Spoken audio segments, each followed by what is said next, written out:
Hello everyone, today we are going to learn basic inventor tutorials how to chamfer dimension.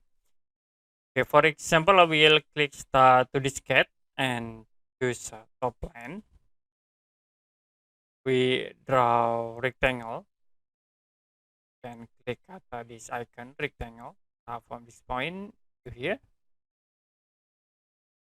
and you can click finish sketch. After it, to convert into 3D, use extrude tools. Select the entities, and we're waiting to opens the extrusion tools. Click OK to apply. Now, if you want to chamfer this object with a dimension, you can click this icon chamfer.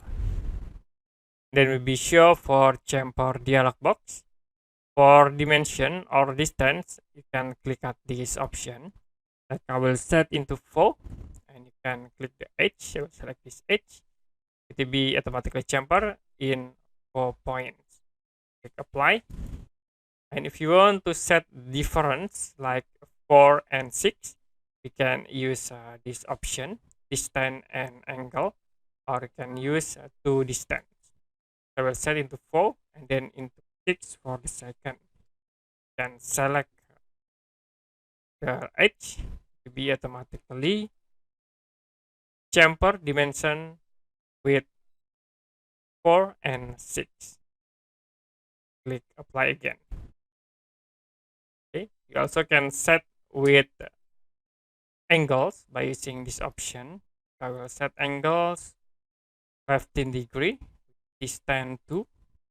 We'll select at this edge, this face. Then for edge, click at this point. You can see we create distance 2 with angle 15 degree. You then click apply and then you can close.